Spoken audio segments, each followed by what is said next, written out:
disent les autorités maliennes face à vos revendications? Je pense aujourd'hui, il faut que cela soit clair dans la tête de tout le monde, que le Mali est uni, un et indivisible. Le peuple malien est avec son armée uniquement vraiment dans ce combat-là. Parce qu'on ne peut pas avoir un État sans avoir vraiment la présence de notre armée sur notre sol. Aujourd'hui, qu'est-ce qu'on veut? L'Africain, ce n'est pas le Mali seulement. Les pays africains doivent se mettre en évidence qu'il faut défaire le syndicat des chefs d'État français, ennemi de la France pour gérer l'Afrique, qui a été mis en place par Houphouët-Boigny. Toutes les zones africaines, il n'y a vraiment que des partisans des Français qui gouvernent l'Afrique. Donc nous, en tant que nouvelle génération, nous devrons dire non à ce système machiavélique qui tue et qui appauvrisse l'Afrique pour toujours. Donc c'est pour dire qu'encore, nous, Maliens, aujourd'hui, nous allons donner le tempo de cette révolution pour que les autres pays, nos sous-régions, prendre conscience avec la révolution malienne pour faire sortir la France sur nos sols. C'est la France qui crée le terrorisme. On nous parle vraiment des tamashek, du djihadisme au nord du Mali. C'est faux et c'est archi faux. La France a démontré et il a montré à tout le monde qu'il n'y a plus de djihadisme au Sahel. Depuis le jour où la France a imposé que l'État malien doit signer un accord avec le MNLA, le HCIA, le MAA, ça veut dire que ce sont eux le djihadisme, ce sont eux qui créent vraiment le terrorisme au Sahel. Pourquoi Yag Agali, pourquoi Oumar Ben Mokhtar, pourquoi vraiment Amadou Koufa sur cette zone-là et que la France s'interpose et qui nous demande d'aller signer un accord avec vraiment le MNLA. C'est parce que le MNLA, ce sont des francites. Ce sont des Maliens, des Français nés sous le sol malien qui défendent la valeur française, qui sont armés par la politique française, qui luttent contre le peuple malien au vu et au regard du monde entier. Nous leur dirons non. Et Mohamed Merah, c'était un Algérien né sous le sol français, a pris des armes contre l'État français, on lui a éliminé que c'était un terrorisme. Et Amadi Koulibaly, un Malien né sous le sol français, il a pris les armes contre l'État français, on lui a éliminé que c'était un terrorisme. Les frères Kouachi ont été éliminés parce que c'était des terroristes. Pourquoi des Français nés sous le sol malien prennent des armes pour tuer le peuple malien au vu et au regard de la France nous demande d'aller signer un accord avec eux. C'est la France qui est le pays terroriste, c'est la France qui crée le terrorisme, vraiment c'est la France qui appauvrisse notre pays, c'est la France qui veut revenir s'installer au nord du Mali. Ça ne serait pas possible. Ça ne serait pas possible. Et le peuple malien, la jeunesse malienne, marchera jusqu'à la libération de Kidal. C'est nous-mêmes qui rentrerons à Kidal avec notre armée pour faire sortir la France et ses alliés sur le Sahel. Aujourd'hui, que cela soit clair, nous sommes mobilisés et on est prêts pour mourir pour la cause et la patrie malienne.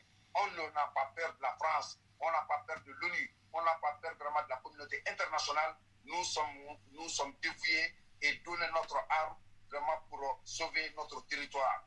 C'est la France qui dit toujours, ce sont eux qui dépensent, ils débroussent vraiment des milliards pour la sécuriser le Sahel. On leur dit merde, on s'en fout de leurs dollars, on s'en fout de tout ce qu'ils injectent dans le Sahel. Ce sont eux qui ont appauvri le Sahel, ce sont eux qui ont créé le terrorisme. Comment ils pourront lutter contre ce terrorisme? Il faut que la France se quitte et ils donnent le champ à l'armée malienne. Contre ce terrorisme, il n'y aura plus de terrorisme au Sahel. C'est la France qui est terroriste. Yag Agali, c'est la France. Oumar Ben Mokhtar, c'est la France. MNLA, c'est la France. HCIA, c'est la France. MAA, c'est la France. C'est ça la réalité. Nous ne voulons plus leur intervention. On veut qu'ils quittent le Sahel. Ce sont eux qui sont là aujourd'hui pour tuer le peuple malien grâce à nos ressources énergétiques. C'est le problème géo-énergétique qui crée vraiment tout ça. C'est créé tout ça par la France uniquement pour prendre sa troisième puissance énergétique au Sahel. Donc on a compris ces enjeux. On ne pourra plus continuer sur ce chemin machiavélique préparé, dûment aménagé par la France pour nous tuer. Moi je pose une question. Est-ce qu'un spermatozoïde français est plus riche qu'un spermatozoïde malien ou bien africain? Est-ce qu'une ovule française est plus riche qu'une ovule africaine? C'est faux et c'est archi faux. C'est la France qui tue les Africains. il nous dit qu'on est animé d'un système anti-français. C'est la politique française qui est animée d'un sentiment anti-africain. Depuis combien d'années les Africains sont assassinés par la France? Depuis combien d'années l'esclavage, la colonisation qu'il a fait, c'est cette politique française. Voilà, bon. Alors, je vais arrêter là. C'est extraordinaire. C'est extraordinaire, pourquoi? Parce qu'il y a une prise de conscience, mais qui est généralisée, et ça fait énormément plaisir. Aujourd'hui, nous sommes donc le 29 mars 2021. Je fais cette vidéo pour parler de l'actualité malienne. Je vous encourage à regarder cette émission-là.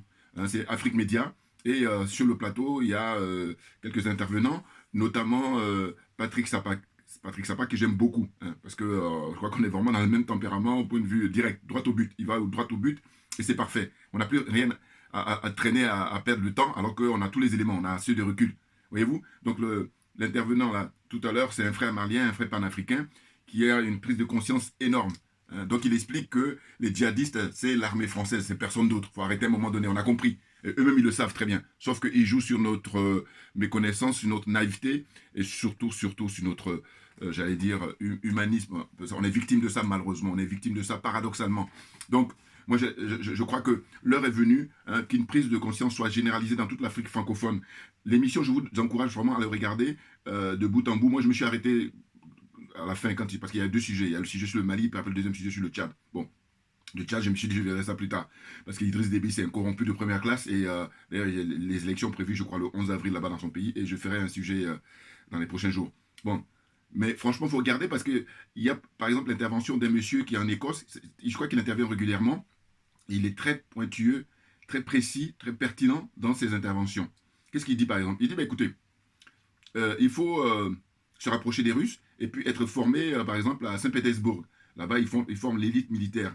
Et il explique que ce qu'il encourage à faire, c'est, par exemple, tous les pays africains francophones, il faut qu'ils changent leur nom. Voilà. Et quand il a dit ça, ce à quoi ça me fait penser, j'ai dit,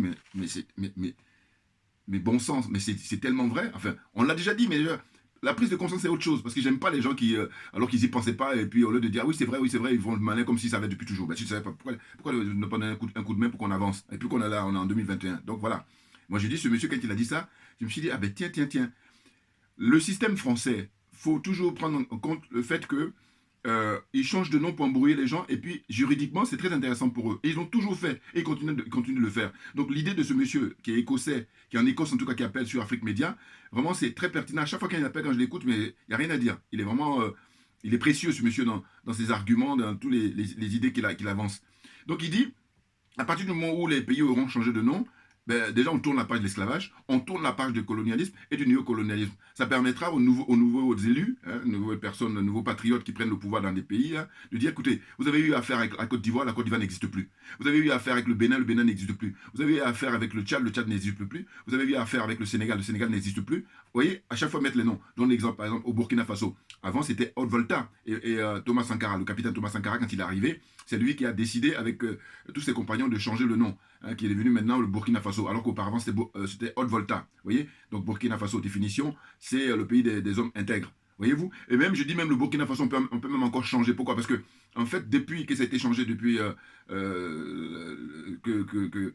les années 83, 84, a décidé le capitaine Thomas Sankara, entre-temps, les Français, ils ont eu le temps d'avoir des contrats encore avec ce pays-là. Donc, je dis, l'idée, elle est très bonne. Surtout, il faut la calquer sur eux, leur pratique. Parce que leur pratique, c'est quoi? C'est que Areva, qui exploite l'uranium là-bas au Niger, eh bien, Areva aujourd'hui, en 2021, enfin, c'est pas 2021, ils ont entendu, mais ils ont changé de nom entre-temps. Areva est devenu Orano.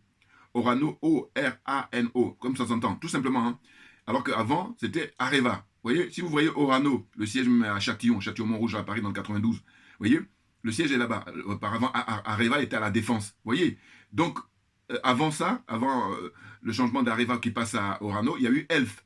Elf, c'est aujourd'hui Total. Vous voyez, Total aujourd'hui, eh ben, c'était anciennement Elf. Vous voyez, donc ils font que ça. Ce qui fait que l'idée de ce monsieur qui dit que, bah, écoutez, on va changer de nom des pays, de toute façon, au-delà même de ça, ça fera du bien, psychologiquement. Pourquoi? Parce que ces noms-là ont été donnés par qui? Ces noms-là ont été donnés par les Français, tout simplement, tout bonnement. Donc il est bien normal que la nouvelle génération qui prend les choses en main, mais prenne les pas, prenne la démarche de Thomas Sankara qui dit, la première des choses, on doit changer de nom, et c'est au niveau psychologique, mais c'est énorme, à tous les niveaux, voyez-vous.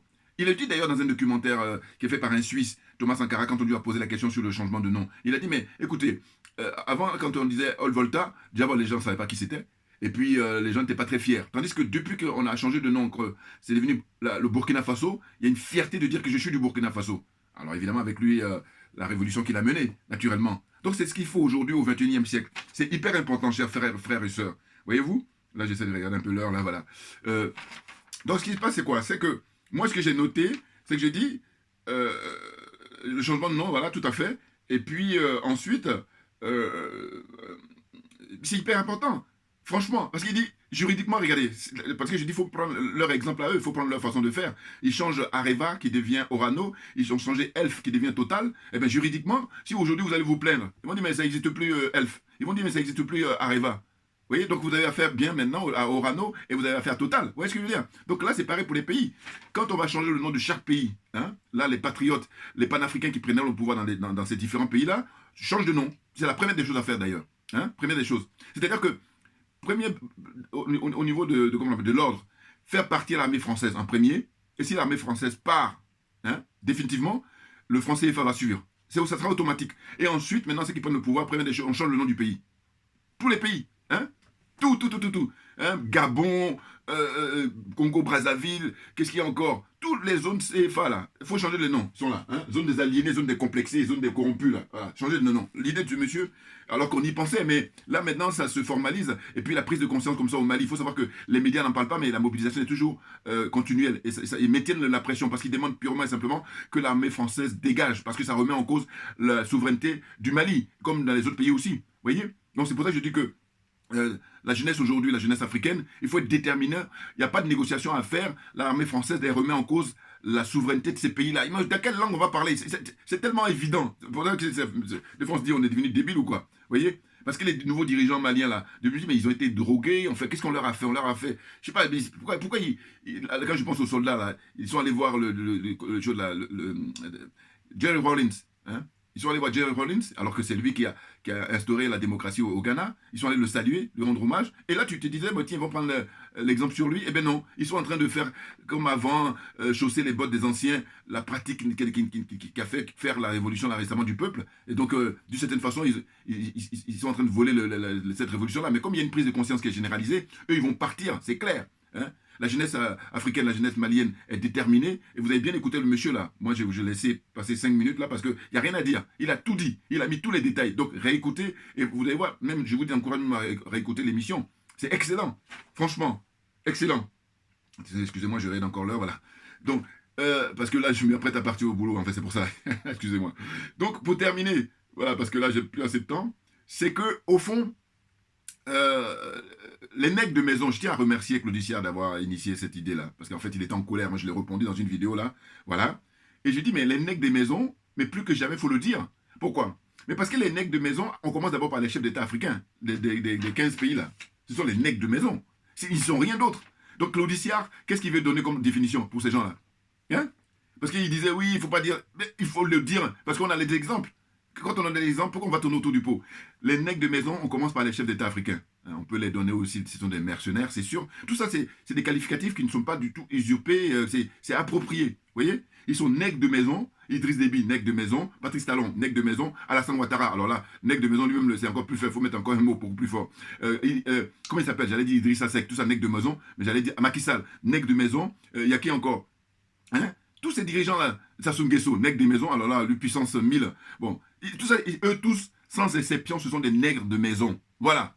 Hein? De quoi on parle? Claudicard, n'importe quoi. Et je lui ai dit dans la vidéo passée, je dis, Claudicard, on ne parle pas la bouche pleine. Voilà. N'importe quoi. Il faut se cacher, c'est tout.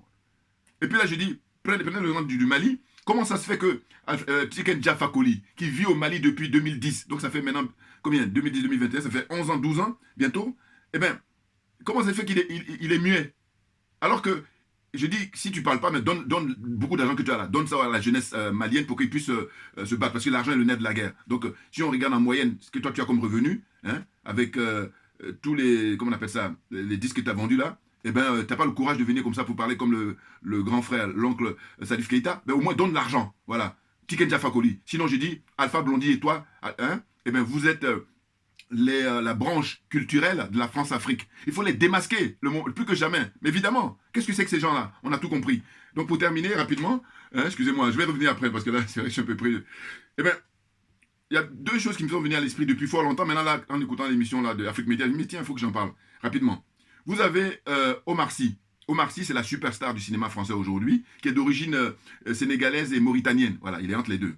Hein, je crois que soit sa maman, en tout cas, voilà, il a moitié-moitié. C'est Sénégal et Mauritanie. Omar Sy, vous voyez, hein?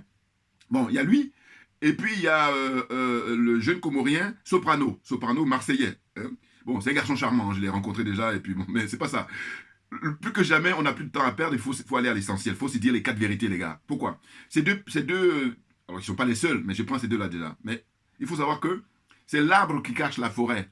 C'est-à-dire que, comme je me définis comme étant spécialiste de la France, j'ai trop compris leur fonctionnement. Vous ne pouvez pas imaginer. Donc je dis, je suis pan-africain convaincu et spécialiste de la France accessoirement. Eh bien, en tant que spécialiste de la France, je me dis, Omar Sy et Soprano, c'est l'arbre qui cache la forêt. Soprano, lui, il est d'origine comorienne. Donc, quand on le met en avant comme ça en France, hein, mais à fond, hein, dans toutes les émissions et tout ça, mais c'est parce que ça permet en fait de cacher les rapports que la France entretient avec les Comores, hein, qui sont aussi dans le CFA, enfin, voilà. Bon, eh bien, c'est de cacher ça, alors que les gens vivent dans la misère là-bas. Et d'une certaine façon, comme les gens ne sont pas avancés au point de vue, c'est l'objet déjà de nos vidéos, hein, pour sensibiliser la population, pour faire une prise de conscience, eh bien, les gens, psychologiquement, ils sont dans l'histoire de dire, ah ben tiens, non, c'est l'arbre qui cache la forêt. C'est-à-dire qu'en fait, c'est pas ça qu'on veut aujourd'hui au XXIe siècle. Il faut laisser les Africains libres pour qu'ils vaquent à leurs occupations, pour qu'ils puissent faire ce qu'ils veulent. Or, ce n'est pas le cas. La France garde toujours enchaîné les pays. C'est clair, à travers le CFA, à travers les bases militaires, d'abord, les bases militaires françaises. On est enchaîné. On est toujours des esclaves au XXIe siècle. Vous n'avez pas honte, franchement. Pareil pour Omar Sy. Omar Sy, il n'est pas plus doué que d'autres acteurs, vous le savez très bien. Hein. Eh bien, c'est pareil, l'arbre qui cache la forêt. On le met en avant. Hein, il avait commencé avec son compère, là. Bon. Ben, lui, son copain aussi doué comme lui, pareil, mais il s'est fait exprès de le mettre en avant comme ça, et ben, il a toujours fait, c'est la manière de faire des Français, il faut bien observer ça, et c'est tellement facile, c'est pour ça que ça me surprend qu'aujourd'hui, avec l'heure d'Internet, l'heure des réseaux sociaux, c'est facile de comprendre, mais il y a des gens, ils font pas d'efforts, en fait, voilà. Bon, là, nous, on va toujours continuer comme ça à ressasser pour qu'à un moment donné, ça finisse par rentrer, hein, n'importe quoi. Donc, j'espère que vous avez bien compris ce que je voulais dire, hein, et puis je reviendrai dessus dans les prochaines fois, mais je tenais à le dire que c'est fatigant. Ils sont mis en avant comme ça pour embrouiller les gens, rien d'autre. Hein. Et ça, c'est ce que j'appelle les Français sont des magiciens. Voilà. Mais moi, je les ai compris tellement que je dis, voilà, je suis spécial de la France, d'une certaine façon. Voilà. Donc, merci à vous pour votre attention. Hein. Et puis, il ne faut pas se laisser à chaque fois comme ça, quand tu regardes les émissions à Abidjan, dès qu'ils entendent parler Omar Sy, c'est terminé. Ça, c'est l'escroquerie, la pure escroquerie morale. Ils nous ont perturbés depuis des siècles, et puis vous voulez essayer d'entretenir ça. Il ne faut pas nourrir ça. Il faut dire stop, on a compris. Voilà. Game is over. Voilà. Le jeu est terminé. Maintenant, on va passer aux choses sérieuses. On donne la place maintenant aux patriotes. On donne la place aux gens courageux, hein, qui viennent pour défendre l'intérêt du peuple et non pas pour servir l'intérêt de la France et de l'Occident.